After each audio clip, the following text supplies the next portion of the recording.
ڈائیاں تیار کرنے والا ایک علیحدہ گینگ تھا، چور جو گاڑیاں تیار کرتے تھے، چور کرنے والا علیحدہ، تیار کرنے والا، ڈائیوں والا علیحدہ، اور پاس کرنے والا ایک ہائر ٹاپ بندہ تھا جس نے ہمیں پریشان کیا تھا۔ تو اس کا لنک تھا کہ کراچی، وہ گاڑیاں یہاں سے کراچی بھجواتا تھا، جو کراچی والی گاڑیاں وہ لاہور میں تیار ہو کے، وہ وہیں سے تیار ہو کے لاہور بھجواتے تھے۔ یعنی کہ لوگوں کو اس طرح گاڑیاں بکتی رہی ہیں، بے شمار بکتی ہیں۔ لاہور کی چوری شدہ یہیں تیار ہو کے کراچی، اور کراچی کی وہیں تیار ہو کے لاہور، مطلب یہ انٹر پروونس اب مجھے یاد نہیں ہے کہ ہماری اس وقت باقاعدہ انکوائری، اس وقت کی کرائم برانچ تھی، وہاں انہوں نے کروائی، اور اخباروں میں بے شمار اس وقت، کیونکہ یہ پرنٹ میڈیا کا دور تھا، ہاں، تو وہ بڑی اخباروں میں بھی وہ روشنی، وہ کہہ لیں کہ ہمارے بھی نظارے لوگوں نے دیکھے، ان کے بھی دیکھے، لیکن فتح ہماری ہوئی تھی۔ یہ افسران کی، اس میں انہوں نے ہماری نیک نیچی دیکھی، اور اس کا جو تھا بندہ، اس کا عیب بھی دیکھ لیا تھا۔ خواتین و حضرات، میں یہاں ایڈ کر دوں، بٹ صاحب تھوڑا سا اس پہ ڈھکی چھپی بات کر رہے ہیں، اس میں ہمیں اللہ کے فضل و کرم سے تن کے فتح حاصل ہوئی، کیونکہ تمام ہمارے جو سینئر آفیسرز تھے، جو آئی جی رینک تک، ان کو ہم نے بریف کیا، اور ہم نے وہ جو بہیمانہ حرکات ہو رہی تھیں، اور وہ جو ظالمانہ پھر اس بڑی شخصیت کا جو کردار تھا وہ بھی بے نقاب ہوا، اور پھر فائنلی اس بڑی شخصیت کو منہ کی کھانی پڑی، اور اسے اس میں معافی مانگنی پڑی، اور پھر وہ کہتے ہیں کہ معافی تو پھر بڑی شخصیات کو مل جاتی ہے، تو اس کو معافی مل گئی، لیکن وہ ہمارا بال بھی مانگا۔ اللہ جنت نصیب کرے جی، اللہ انہیں جنت نصیب کرے۔ جی، اب ایک ایسا میں نے گینگ، کیونکہ ہم نے اس وقت جو کار چور کا مین ٹاپ تھا، ایک خالد نظامی سپیڈو میٹر کا بیٹا تھا، سپیڈو میٹر والے جو تھے، نظامی سپیڈو میٹر مانٹگمری روڈ پہ ایک مشہور و معروف سپیڈو میٹر ٹھیک کرنے والی شخصیت تھی، بہت نیک آدمی، انتہائی خدا ترس۔ اس کا بیٹا ایک کرمنل نکلا، وہ عورت باز بیٹا تھا، اور اس نے پھر کیا کیا، بٹ صاحب کی زبان۔ اس نے بے شمار ٹیم کے ممبر بنے ہوئے تھے، اس میں نعیم جانگلی تھا، رزاق تھا، ایک امر کوڑا اس کو کہتے تھے، یہ ایک پوری ٹیم تھی جو سارے مل کے یہ کام کرتے تھے۔ تو گاڑیاں یہاں سے چوری کرنی، پھر روٹ وائز لے کے انہوں نے چلے جانا، جا کے نوشہرہ سے پھر آگے مردان، یہ وہاں پہ نا جہاں کے خاص طور پہ ان ایریوں میں جہاں پہ نان کسٹم گاڑیاں جاتی تھیں، وہاں جا کے ڈمپ کرتے تھے، لوگوں کو پتہ نہیں چلتا تھا۔ تو یہ والا گینگ ہم نے پکڑا، تو یہ جو نئی گاڑی ہوتی تھی نا، وہ اس کے اے سی نکال لیتے تھے، اے سی نکال کے، تو ان کا ایک عزیز تھا، جاننے والا تھا، ظفر، جو کہ ٹاؤن شپ کا وہاں مکینک تھا، اس کو جا کے اے سی نکلوا کے دیتے تھے۔ تو کیونکہ ہم نے انکشاف کیا، گاڑیاں ہم لیدر ریکور کر رہے، وہ اے سی والے کو ریڈ کیا، میں نے جا کے پکڑا، بازار میں شور شرابہ اس نے ڈال دیا، بہرحال ہم لوگ لے آئے۔ اس میں ایک خبر چل گئی اخبار میں کہ جی وہ نبی بخش اس طرح آیا اور علاقے میں خوف و ہراس پہ لا کے تو بندے کو کر کے، کیونکہ وہ ایک تاجر برادری تھی، انہوں نے اکٹھے ہو کے افسران کو یہ سارا کچھ بتانا شروع کر دیا، لیکن اس میں کلیئر یہی تھی کہ وہ واقعی ایسی لیتا تھا چوری کے۔ اب اس خبر کی بنا پہ کچھ افسران ہمارے سینئر، کیونکہ اس وقت نئی نئی انویسٹیگیشن اور آپریشن لیدا ہوا تھا، تو اس میں ہم لوگ بھی شکار ہوئے، کبھی ہم آپریشن میں تھے، پھر انویسٹیگیشن میں آ گئے، تو اس میں ہمیں نقصان پہنچا، جس میں مجھے بھی ڈسمس کیا گیا، ظہیر الدین بابر صاحب کو بھی ڈسمس کیا گیا، رانا منیر کو بھی ڈسمس کیا گیا، کہ حالانکہ وہ یہ تو دونوں تھے ہی نہیں، میں تھا ریڈ پہ، میں گیا تھا۔ بہرحال یہ چیزیں ہمیں مشکل پیش آئیں، جس میں ہم لوگوں نے اللہ پہ چھوڑی، اور ہمیں کامیابی پھر بھی اسی چیز کی ہوتی ہے جو نیکنی چیزیں ایمانداری سے کام کرتا ہے، اللہ کامیاب۔ اس میں ایک اور آپ کو بات بتاتا ہوں جو یہ میں بتانا ضروری سمجھتا ہوں، ہم لوگ گھر والوں سے بھی دور رہے ہیں اس دور میں بہت۔ مجھے پتہ ہے کہ شاد و نظر ہی جاتے تھے، بچے بھی چھوٹے تھے، میری ایک اور بیٹی تھی 2000 میں، وہ بھی پیدا ہوئی، تو مجھے وہ گھریلو مشکلات بھی اس کے ساتھ ساتھ اپنی بہت اٹھانی پڑی، بچے چھوٹے چھوٹے تھے۔ میرا اسی ٹنور میں ایلیٹ ٹریننگ سینٹر میں میرا نام بھی آ گیا تھا۔ میں نے سب کو ریکویسٹ کی کہ میں یہ دیکھیں میرا ٹریننگ میں نام آ گیا، مجھے جانے دیں، میں ٹریننگ پہ جاؤں۔ تو انہوں نے کہا کہ نہیں یہ کام بہت ضروری ہے، لاہور میں جو گاڑی چوری ہو رہی ہے اس کو روکنا ہے، ہم آپ کو مینیج کر لیتے ہیں، وہ کہہ دیں گے۔ میں نے مطلب اس طرح 2-3 ماہ چلتا رہا، میں نہ گیا کیونکہ کام میں بزی تھا، علاقے اس ایریے میں تھا کہ میں آ بھی نہیں سکتا تھا، مشن بھی نہیں چھوڑ سکتا تھا۔ تو مجھے اس وقت کے افسران نے میری ریورشن بھی کی ہے، یہ میں نے بھی یہ اٹھایا ہے کام میں، کام کی وجہ سے۔ تو مشکلیں آتی ہیں چلی جاتی ہیں۔ خواتین و حضرات، جو سر پہ کفن باندھ کے اس ملک اور قوم کی خدمت کے لیے نکلتے ہیں اور جو یہ فیصلہ کر کے نکلتے ہیں کہ ہم اہل جنوں اور جھکیں موت کے آگے، ہم جب بھی مرے موت پہ احسان کریں گے۔ خواتین و حضرات، پھر مشکلات کے سمندر، سنگلاخ چٹانیں، تپتے ہوئے صحرا عبور کرنا ایسے ہی لگتا ہے جیسے پھولوں کی سیج۔ تو خواتین و حضرات، ہماری ٹیم نے دن رات اپنی جان، تن، من، دھن، اپنی فیملیز کو داؤ پہ لگا کے جرائم کے خلاف مسلسل جنگ لڑی اور اس میں اللہ تعالیٰ نے ہمیشہ کامیابی دی۔ اب اس سے آگے اب میں اپنے افسران جو نئے آئے ہیں، کیونکہ ہم لوگ پرانے ہیں، تب ہم لوگوں نے یہ کار لفٹنگ میں نے 3 سال پہ ہم نے کام کیا ہے، اور ایسا کام کیا کہ اس میں ہمیں عزت ہی ملی تھی۔ اور میں سمجھتا ہوں کہ کرائم فائٹنگ کا سٹارٹ بھی ہمارا وہیں سے شروع ہوا تھا۔ بے شک میں پہلے نامیہ پروموٹ ہوا، لیکن جو ہدف حاصل کیے، جو ہم نے کام کیے، جو ہمیں عزت ملی، وہ اس ٹیم کے ساتھ ہمیں ملی۔ اور ہم لوگوں نے پورے لاہور میں اس طرح کا کام کر دیا تھا کہ لوگ ہمیں دور سے دیکھ کے بتاتے تھے، رش کرتے تھے۔ یہ حقیقت اس بھی ہے۔ میں حاسدین کی بھی بہت بڑی تعداد، وہ تو چلتا رہتا ہے نا، مسلسل لیگ پولنگ جاری رکھی اور آج تک جاری ہے۔ اب میں ان افسران جو نئے آئے ہیں ان کو تھوڑا سا اس حوالے سے کار چوری اور سنیچنگ کے حوالے سے تھوڑی بہت ایسی چیزیں بتانا چاہتا ہوں کہ ہمیں بھی کسی نے بتایا تھا، یہ کہ ہم لوگ کو پڑھ کے نہیں آئے، ہمیں بھی ہمارے سینئر افسران، ہم لوگ جن کے ساتھ ڈیوٹی کی، طاہر عالم صاحب، کیونکہ گلبرگ ایریے سرکل میں ان کی زیادہ پوسٹنگ تھی، میں بھی زیادہ گلبرگ سرکل میں ہی رہا، گلبرگ تھانہ، نصیر آباد، مین مارکیٹ، بس اسی طرح غالب مارکیٹ، یہ ساری چیزیں ہمیں وہیں پہ سب سے زیادہ جو گاڑی جو ہے نا چوری ہوتی تھی اور سنیچ ہوتی تھی۔ اب چوری جو ہے نئی گاڑی ہوتی تھی، سنیچ بھی نئی گاڑی، بڑی گاڑی جو کہ چابی جس کو نہیں لگتی تھی یا جس کو اس میں لگا ہوتا تھا، ٹریکر لگا ہوتا تھا، وہ سنیچ ہوتی تھی۔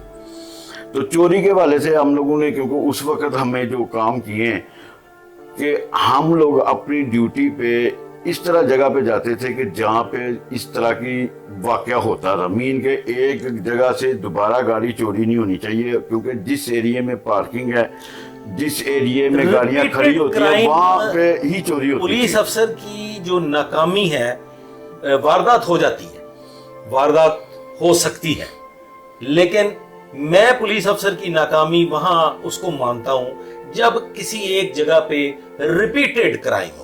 ریپیٹڈ کرائم کا مطلب ہے کہ اس علاقے کا پولیس افسر نااہل ہے اور وہ کرائم فائٹنگ کی اسٹریٹجی سے بالکل کوئی واقفیت نہیں رکھتا، یا پھر وہ لتھارجک ہے، یا پھر وہ کام نہیں کرنا چاہتا، اس کی توجہ کسی اور طرف ہے۔ پولیس افسر کو پتہ ہونا چاہیے کہ میرے علاقے تھانے میں کہاں سے موٹر سائیکل چوری ہو رہی ہے، کہاں سے گاڑی چوری ہو رہی ہے، کس پوائنٹ سے سنیچنگ کا بن سکتا ہے۔ مین کہ یہ لاسٹ ہم نے دیکھا کہ ڈیفینس ایریا، کیونکہ رنگ روڈ اٹیچ تھا، یہاں سے گاڑی سنیچ ہوتی تھی اور سیدھا رنگ روڈ سے چڑھتی تھی اور نکل جاتی تھی۔ یہ چیزیں خود آبزرویشن کرنی پڑتی ہے۔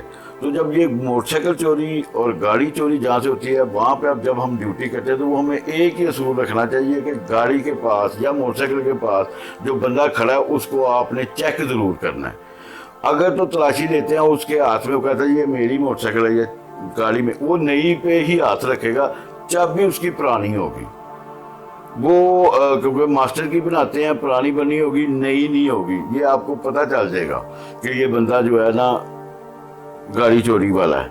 دوسرا، ہم لوگ ڈکائی آپریشن کرتے ہیں جس میں ہم لوگ سفید پارچات میں جہاں سے اس طرح کا بنتا ہے کہ گاڑیاں چوری ہوتی ہیں، وہاں پہ ہم لوگ ڈکائی آپریشن کرتے ہیں، جوان مختلف پوائنٹوں میں لگا کے ان کو کسی کو رکشے میں بٹھا دیا، کسی کو اپنی گاڑی کھڑی کی، اپنی موٹر سائیکل کھڑی کی، اور وہ آبزرو کرتے رہتے ہیں ہم یہ میں نے کیونکہ روٹین میں بہت زیادہ گینگ پکڑے ہیں موٹر سائیکل، جب میں نے کبھی ایسا جو پرانی نارکلی تھا تو ہم لوگ اسی طرح ہی پکڑتے تھے.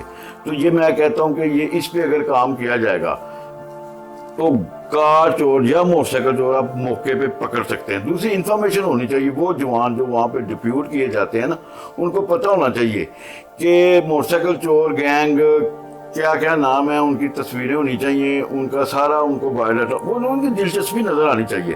کار چوری کے حوالے سے بھی ان کو علم ہونا چاہیے کہ بے شک کوئی نیا آ جائے، لیکن جو ریکارڈ یافتہ اس طرح کے ہوتے ہیں وہ بار بار وہی چوری کرتے ہیں، وہی چلان ہوتے ہیں، وہ پھر آتے ہیں. تو یہ علم اس کا ہونا بہت ضروری ہے. افسر یا جوان جو کوئی اس طرح ڈکائی آپریشن کرے یا اس پہ مأمور کیا جاتا ہے اس کو روک تھام کے لیے.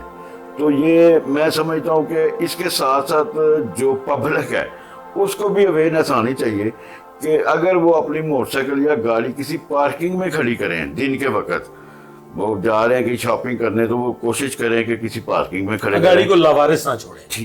اس میں کوئی لاک، تب تو ہم لوگ وہ نیچے ایک لاک لگاتے تھے تالا، تو اب تو بہت زیادہ سسٹم ایسے آ گئے ہیں کہ آپ اپنی چیز کو سیف کر سکتے ہیں. کہ لاپرواہی اگر کر جاتے ہیں نا، کیونکہ آپ نے کھڑی کی، آپ ایسے موو ہوئے، وہ بندہ پیچھے آیا، آپ نے چیک کرنے آنا تو گاڑی کوئی نہیں ہونی.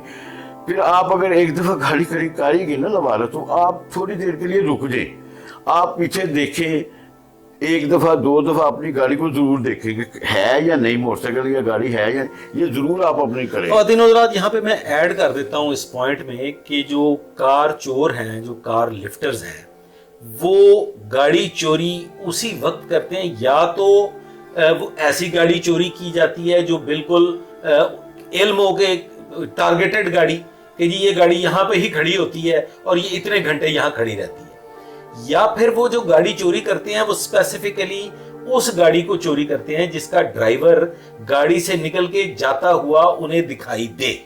یہ دن کے وقت کی ہے نا، مارکیٹ میں اب جب جاتے ہیں تو آپ کھڑی کی، آپ تھوڑی ہاں جب شام کا رات کا ٹائم گھروں کے باہر سے چوری ہوتی ہے نا، لوگ لاپرواہی کرتے ہیں. میں تو ابھی نکل آؤں گا اندر سے، موٹر سائیکل کھڑی کی، لاک بھی نہیں کرتا، اندر چلے جاتا، پیچھے آتا، چوری ہو جاتی ہے. موسٹلی ہم لوگوں نے انٹروگیٹ کیا، جی میں اندر گیا ہی تھا تو میں تو اندر کھڑی کر لیتا نا، تو کبھی بھی نہ وہ کہتا میں کیونکہ نکل جانا تھا، تو میں نے کہا چلو، وہ اس کو 10 منٹ لگ جاتے ہیں گاڑی گئی. اور زیادہ تر موٹر سائیکلیں جو چوری ہوتی ہیں وہ ایسے ہی چوری ہوتی ہیں چند سیکنڈ میں، کہ وہ ایسے گھر کے باہر کھڑی کی، گھر کے اندر گئے، لاک نہیں کیا کہ یار کوئی نہیں 1 منٹ لگے گا. یہ صرف نا اپنے آپ کو سمجھانے کی بات ہے کہ اپنی چیز کو بچا. ہم لوگ ہے نا پولیس افسر، ہم لوگ جاتے ہیں گشت، رات کو لیٹ نائٹ بھی جاتے ہیں، تو ہمارا ایک اصول ہوتا ہے کہ ہم رائٹ لیفٹ شیشے کو دیکھتے ہیں، سامنے کو دیکھتے ہیں، ہمارے پیچھے تو نہیں کوئی لگا ہوا، تو ہم کانشیس رہتے ہیں، تب بچ جاتے ہیں. ہر بندہ اپنے آپ کو خود بچا لے گا نا تو وہ بچ سکتا ہے. لاپرواہی کر جاتا ہے، سستی کر جائے گا کہ میں ابھی نکل آؤں گا، تو ان کے ہم نے انٹرویو کیے تو وہ ایسے ہی لوگ ہی پائے گے.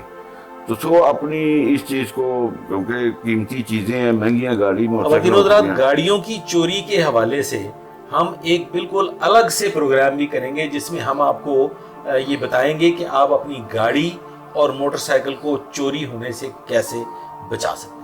اور صاحب میں آپ سے ایک سوال کرنا چاہتا ہوں کہ آپ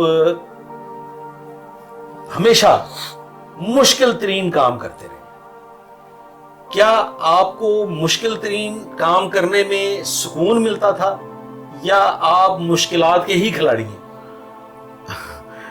ایکچولی نا جو کرائم فائٹر ہوتا ہے نا وہ ہی یہ کام کر سکتا ہے جو نہیں کوئی کر سکتا، کیونکہ اس کو شوق ہوتا ہے، اس کا مطلب کام میں مزہ بھی آتا ہے. میں سمجھتا ہوں کہ جتنا کام میں وہ کام جو نہیں کر سکتا میں وہ کام کروں، اس میں یہ ہے کہ یار اس کی بھی تو کوئی داد رسی کرنے والا ہو.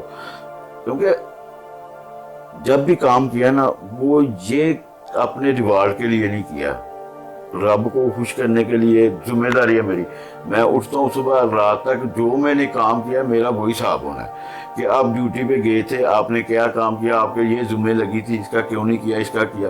یعنی کہ میرے ساتھ سوال جواب قبر میں یہی ہونے ہیں کہ تمہاری ڈیوٹی یہ تھی تو تم نے کیا. مجھے یہ نہیں پوچھنا کہ وزیر اعلیٰ وہ کرتا رہا تو تم کی کرتا ہے پہ.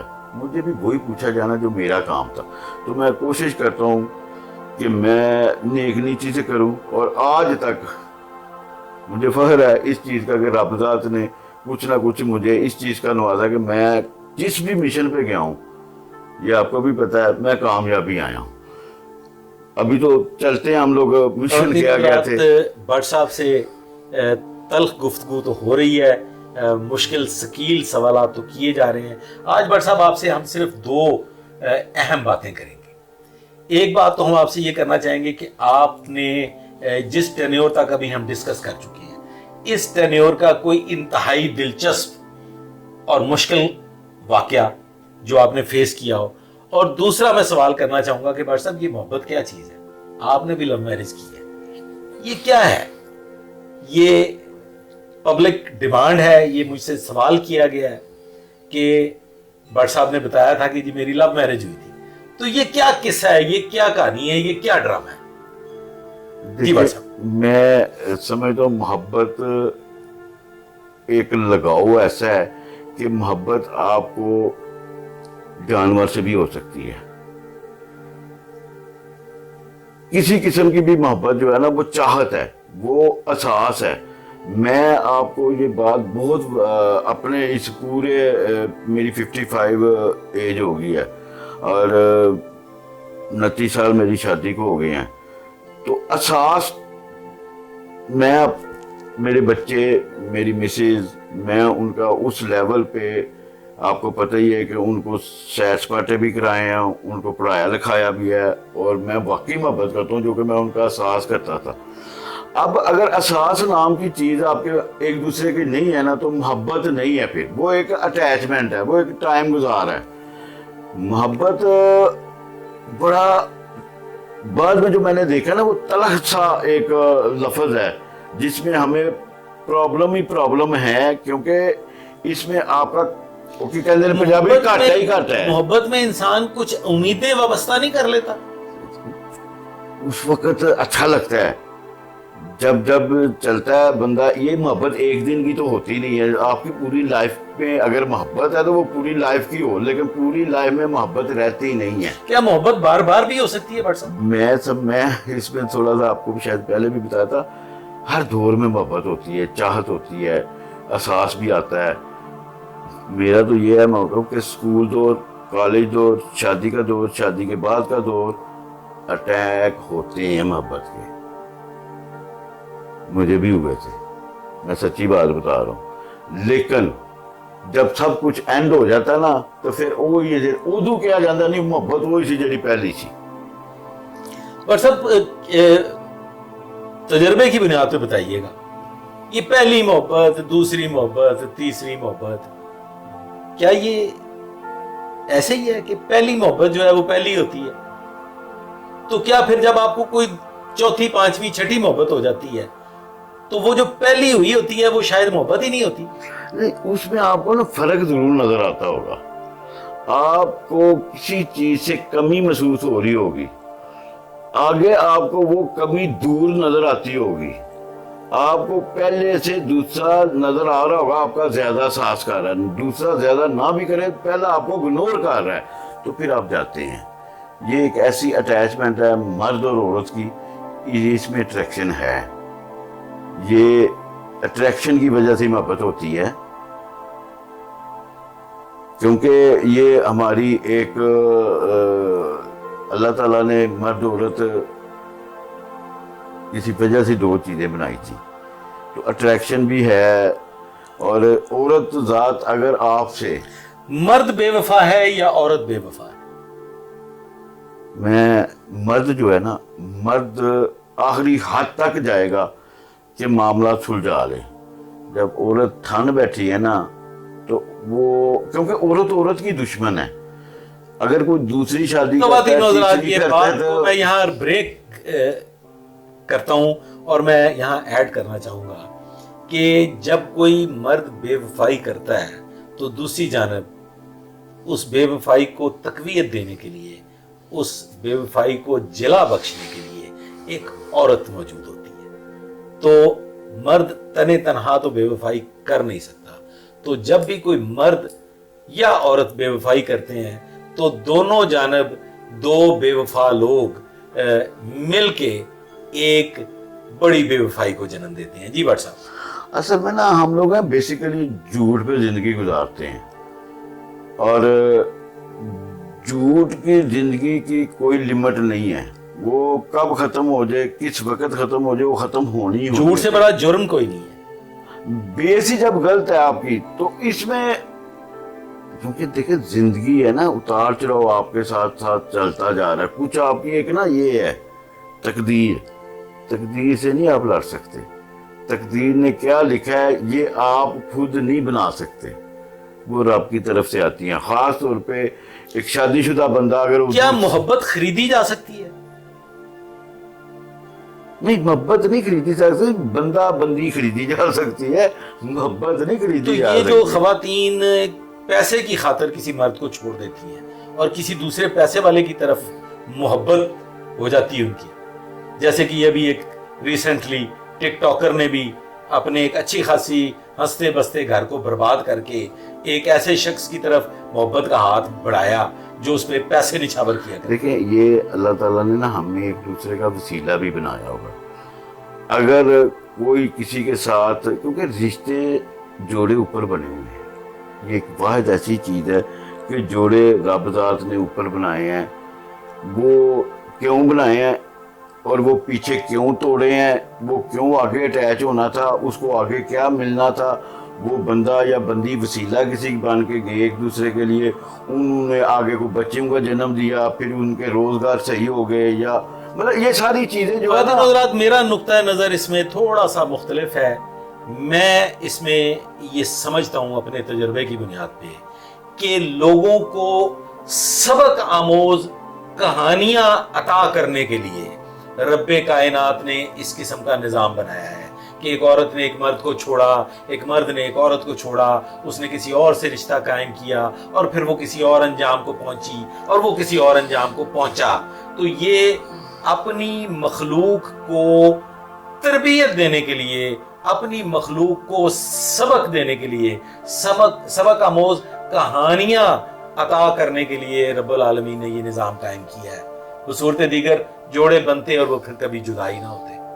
اصل میں نا ہم لوگ جتنے بھی ہیں نا مسلمان, ہم اسلام کے الٹ چل رہے ہیں اپنی لائف کو لے کے. کیوں شادیاں کی گئی تھی, کس لیے کی ہیں, یہ وہ لوگ, ہم لوگ جب اس برائی کو دیکھتے ہیں نا تو ہمیں پتہ ہے کہ یہ اس کا خامد یہ ڈائیورس ہے, غریب ہے, آگے شادی کوئی نہیں کر رہا, وہ غلط کام میں چلی گئی, نشئی ہے, وہ غلط کام میں جا رہی ہے. اس طرح کے معاملات کو روکنے کے لیے وہ برائی جو پھیلی جا رہی ہے اور ہمیں نظر آ رہی ہے وہ رک جاتی ہے اس کام سے جو ہم لوگ اگر شادیاں کرتے ہیں. تو مطلب ہے کچھ تو چیزیں کہہ دی ہیں جی وہ یتیم کا, وہ ہر بندہ یتیم ہے, ہر بندہ ہی غریب ہے, ہر بندہ ہی مسکین ہے. یہاں پہ کوئی شاہوکار نہیں ہے. جو شاہوکار ہے ان کو پوچھتے ہی کوئی نہیں ہے, وہ 10 کر کے بھی بیٹھا ہوا ہے. خواتین و حضرات, یہ کھٹا میٹھا پروگرام ایسے ہی جاری رہے گا اور اس میں میں کوشش کروں گا کہ بٹ صاحب کے اندر جو کچھ چھپا ہوا ہے وہ میں عوام الناس تک لے کے آؤں, اور وہ جو درد یہ اپنے اندر چھپائے بیٹھے ہیں وہ میں عوام الناس تک لے کے آؤں. لیکن اس میں کچھ وقت لگے گا. میں اس پروگرام کے آخر میں بٹ صاحب سے گزارش کروں گا کہ اپنی کرائم فائٹنگ کی زندگی کا کوئی ایسا دلچسپ واقعہ پبلک کی نظر کیجئے جس میں آپ کو بھی بہت لطف آیا ہو, بہت اتار چڑھاؤ آئے ہوں, مشکلات آئی ہوں اور پھر کامیابی بھی. اتنا تو کیونکہ یہ جتنا میں نے ابھی ٹنور اپنا بتایا ہے, اس میں تو میں کیونکہ میری ٹیم میں ایک نبیل خان ہیڈ کانسٹیبل ہوتا تھا, تب ایسی بات میں ہو گیا. میں ٹیم کے ساتھ اکثر اوقات ریڈ پہ جاتا تھا. تو ایک دفعہ ہم نے ریڈ کرنے جانا تھا مالٹون کچہری کے پاس. ایک کار چور نے کار خریدنے آنی تھی, تو میں ٹیم کو لے کے چلا گیا. اب وہ کورے گاڑی تھی, وہ لے کے آیا, اس میں اس نے چور آ گیا, گاڑی اس نے دینی تھی. میں اپنی روٹین پہ اپنی پوزیشنیں بنا کے جوانوں کو بٹھایا تھا، کیونکہ ہم لوگ سویز پارک میں جاتے تھے، رش ہوتا ہے پتہ نہیں چلتا. میں نے اس کے جا کے پاس اس کو پکڑ لیا. اتنے میں نبیل ہاں آیا، اس نے بیچ میں رکھ کے پکڑنے کی وہ سیدھا فائر. اب فائر میرے بالکل یہ ادھر سے گزر کے تو وہ چھوٹا شیشہ ہے مین کے، اللہ نے بچایا مجھے اس وقت، ورنہ نبیل ہاں مجھے لے گیا تھا تب. ایک ہے اس کے ساتھ ایک ایسا واقعہ تھا کہ مجھے انفارمیشن تھی کہ ایک گاڑی جو ہے پنڈی ڈاگو اڈا جب مین روڈ پہ تھا تب یہ ڈاگو کا، وہاں پہ بندہ گاڑی بیچنے آ رہا ہے اور گاڑی 2 نمبر ہے. ٹیم لی، ہمیں اس چیز کا نہیں ہوتا تھا کہ ہم نے جانا کیسے ہے. وہ شکر الحمدللہ سارے افسران ہمیں وہاں پہ ویئر ہاؤس سے گاڑی ہمیں مل جاتی تھی. میں نے ٹیم لی، میں پنڈی چلا گیا. پنڈی گئے، پٹھان آئے 2، وہ گاڑی میں نے ان سے دیکھ لی تھی، گاڑی دیکھی کرولا تھی، میں نے ان کو اٹھایا گاڑی سمیت لے کے لاہور آ گیا. اب انہوں نے مجھے کاپی دکھائی، یہ جی کاپی ہے ہماری گاڑی کی، کاپی اوریجنل کاپی، نمبر دیکھا، اٹھا کے بونٹ دیکھا، چیسی ہر چیز کاپی کے مطابق میچ تھی. اب میں نے اس کاپی میں جو ایڈریس تھا وہ ایک نشاط میل تھی جو جیل روڈ کے اوپر ان کا آفس تھا، ایرانی کونسلیٹ کے بالکل ساتھ. تو میں نے کہا میں ان سے جا کے کنفرم کروں کہ یہ جو کاپی یا گاڑی آپ کی کدھر ہے. میں اوپر گیا، ان کو 4تھی منزل تھی، میں گیا، جا کے میں نے دیکھا، میں نے کہا جی یہ گاڑی جو ہے اس نمبر کی کس کو ہے ایشو. انہوں نے بتایا یہ فلاں بندے کو ہے. وہ میں کی طرح مینیجر صاحب ہیں ان کو گئے، میں کہا آپ کی گاڑی کہتا ہے میری گاڑی نیچے کھڑی ہے. اچھا، میں کہا گاڑی نیچے، گاڑی میری جو میرے پاس تھی وہی گاڑی میں ہے، وہ گلبرگ تھانے کھڑی کی ہوئی تھی. تو میں نے کہا جی آپ کے پاس کاپی پھر ہوگی. اس نے کہا جی وہ بھی مل جاتی ہے. تو وہ ڈرائیور جو ہے وہ گیا ہوا ہے کوئی کام، تو میں ڈرائیور کو کہتا ہوں کاپی لے آئے. میں کہا بلا لیں. میں بیٹھ گیا، ویٹ کیا. تو تھوڑی دیر بعد کہتا جی وہ ڈرائیور تو وہ کہتا کاپی مل نہیں رہی. میں کہا کیا مطلب؟ کہتا جی کاپی نہیں مل رہی. میں کہا آپ کاپی دیکھیں، اس کو اور پوچھیں کسی جگہ پہ چھوڑا ہے. وہ کہتا مجھے یاد نہیں. میں نکالی کاپی، میں کہا یہ کس کی کاپی؟ کہتا یہی تو ہماری کاپی ہے. میں کہا کیسے؟ کہتا یہ نمبر یہ سارا کچھ، وہ سیم کاپی. وہ میں نے کہا وہ نیچے گاڑی کہتا کھڑی ہے. میں نے کال کر دی، دوسری گاڑی بھی آ گئی، سیم دونوں گاڑیاں کھڑی. تو وہ کہتے ہیں یہ کیا معاملہ ہے؟ میں کہا آپ کی کاپی انہوں نے چوری کی، چوری کرنے کے بعد سیم گاڑی تیار کی. اب وہ گاڑی بکنی تھی اس کاپی پہ.